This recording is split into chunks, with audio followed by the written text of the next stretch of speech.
Hey boys, it's HarmNone. Today we're customizing the Ocelot Locust in Grand Theft Auto Online, and this is actually my first video that I'm recording on my new PC. So hopefully you guys notice some improvements with the graphics. I can already see an improvement with the graphics, I would say. I hope that it comes through on YouTube though. So anyways, we're gonna start off with the armor on this vehicle, going all the way up on that, of course. For the brakes, we're going to go race, obviously. For the engine, we got to go all the way up on that as well. For the exhaust on this car, we do have a few solid options here. I kind of like the stock exhaust the best, if I'm being completely honest. I feel like the boxed sort of looks aren't very good. I think I'm going to keep it stock. I hate to keep it stock, but I think that's just what I'm going to have to do. Now, for the front bumper, we do have a few different options here. They're not too bad. We, of course, have the stock bumper, which I do have to say, I think it looks really good, so that's an option. Of course, we got the street bumper, the street carbon bumper, we got the vented and the vented carbon, we got the GT bumper, the carbon GT bumper, the race bumper, and of course the carbon race bumper. I really like the stock bumper. I'm not gonna lie, I don't really want to go stock on the exhaust and the bumper. I don't really want to go with the stock bumper, but at the same time, it's kind of really good looking. Maybe we should go carbon though, because we should add some carbon onto this car maybe. So let's go for the street carbon bumper. For the hood, we have the scooped hood, the twin scooped hood, the power bulge hood, the vented hood, and the vented hood with vents. Imagine that, a vented hood with vents. I honestly really like the twin scooped hood. I feel like that looks super good. Let's go for that option. The lights, we are going to go xenon, and I am actually going to throw a neon kit on this car because I'm curious to see how much that improves the handling. We're just going to leave it white, but we will add that onto the car. We get the black stripes livery that we can add here, the white stripe livery, the yellow stripe as well. We have the Chronos livery, pretty cool livery actually. We got the Escalera, we have the Exorbed. That's actually a sick livery. I kind of like that a lot. We got the Narc, we got the Jackal, we got the Excelsior, we have the Auto Exotic livery as well, and back to none. I honestly like the Exorbed livery a lot. I really like the Ocelot logo placement right there. I think that looks super good, so let's go for this option. Yellow on black for the plate for sure. For the respray of the car, it does look super good in a white, but I'm wondering about maybe going for something like maybe like an orange or something like that. I feel like an orange could be kind of nice looking, especially like a sunrise orange, something like that. Maybe a blue. No, the blue doesn't look super good, I don't think. Kind of like the look of the silver though. What if we go for a silver, white, and yellow? I feel like that's not a bad combo. Let's go for that.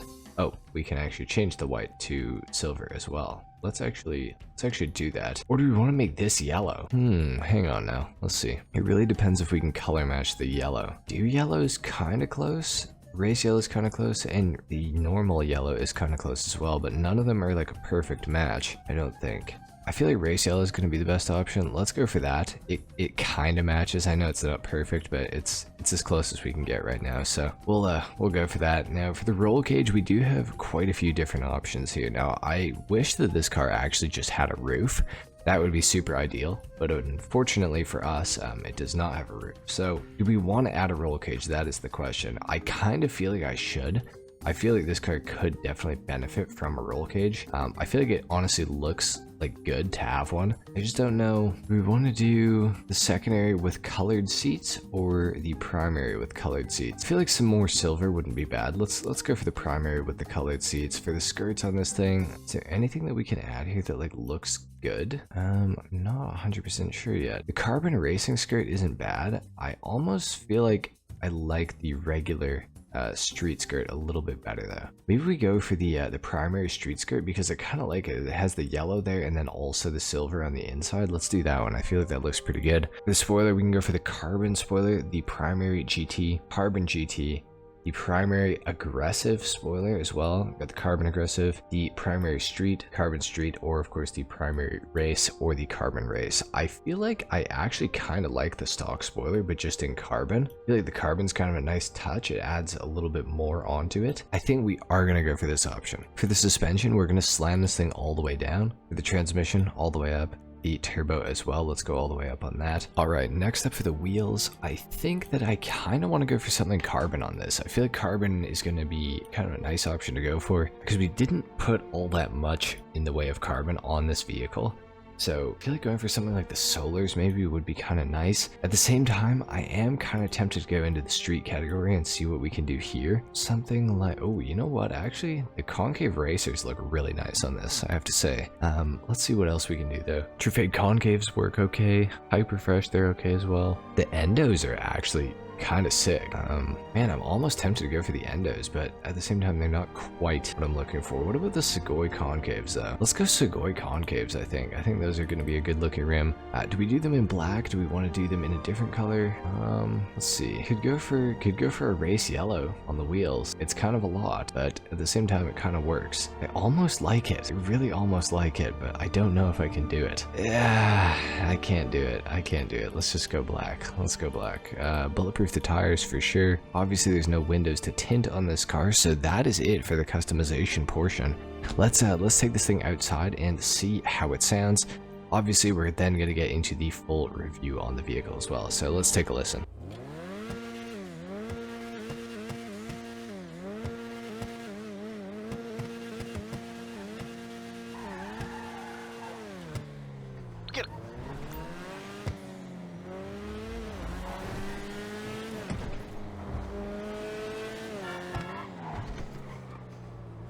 It's really like nothing special at all. The Locust isn't, it's not a great sounding car, I'm not gonna lie. It just doesn't sound particularly amazing. It's not unique. It's just, you know, it sounds good, but it's nothing special, nothing unique at all. But of course the exhaust sound isn't the reason that you would be looking at purchasing the Ocelot Locust. The reason that you'd purchase this thing is because it's a phenomenal car, and I happen to know this. I have talked about the Ocelot Locust at length on my channel over the past probably, you know, year-ish, because this car impressed me a lot the last time that I did a customization of the vehicle, which was 11 months ago. And it is truly a very, very good car, especially handling-wise. Handling-wise is definitely this thing's strongest suit, that's for sure. It's so good in the corners. It's such a good car in the corners. The acceleration also complements it pretty well, I would say. Overall, it's just a very fun, like, driver's car. It's a fun car to drive around in GTA. Like, you'd be hard-pressed to have a bad time while driving the Ocelot Locust. This thing is absolutely awesome. Like, it is so much fun to drive. Like, the handling, I would say, is comparable to, you know, some of the top supercars, but even then it's like almost better than some of the top supercars. I think a large part of the reason this car has such good handling is because it's a very light vehicle. It is based off of a Lotus in real life. I want to say the 311, which is like kind of a special edition, no roof, you know, Lotus. I could be wrong on the name though. It might be the 411. I'm really not sure, but it's one of those. And this car is definitely based pretty heavily off of that, I would say. And, you know, as a result, I think that it handles, you know, pretty similarly to how I would imagine that car would handle in real life. So it's a very fun car to drive. Definitely one for the mountain roads of GTA. It's definitely a vehicle that I would, well, definitely recommend picking up. I mean, and if you can get this thing on discount, like it's on discount right now when I'm making this video for $1,137,000. It usually goes for just under or just over 1.6 million, which even for that price, I think that this car is still really, really, really good. It's definitely a unique car. It's definitely not for everyone looks wise, I would say, but the handling is something that I think anybody can appreciate about this car. This car is just, it's so good in the corners. That's the main feature of the car. I mean, its top speed is not that high. It's about 120 miles per hour. It's actually 119.75 miles per hour, so just shy of 120. So the top speed is not something that you're going to be impressed with this car, I would say. However, everything else about it is pretty awesome. The only other thing that I really don't like about the Ocelot Locust are the looks of the vehicle. But with that being said, I can look past it. It's just such a fun car to drive that I don't even really care what it looks like, honestly. It's one of those cars that kind of transcends that for me, where it's like, I don't even really care what the car that I'm driving looks like. I just am enjoying the car itself. So that's basically all I have to say about the Ocelot Locust. This thing is phenomenal. You guys should pick it up while it's on sale. It does go off sale today, so if you guys don't have it, you should pick this thing up today. However, if you're watching this in the future and you're wondering if you should buy it at full price, I would still say purchase it at full price. This is a fantastic car. But if you're purchasing at full price, make sure that you guys have, you know, your affairs in order on GTA. Make sure that you have, you know, all your businesses, all your faster cars, everything that you need for like racing, everything that you need for convenience sake. Make sure you do that first, but the Ocelot Locust for 1.6 mil even is a pretty awesome car, I have to say. So anyway, guys, that's pretty much it for the Ocelot Locust customization and review in Grand Theft Auto Online. Let me know what you guys thought of my build in the comments down below. Leave a like if you enjoyed, dislike if you didn't, of course. Subscribe to the channel if you guys are new, and I will see you all in the next video. Until then, take care. Peace.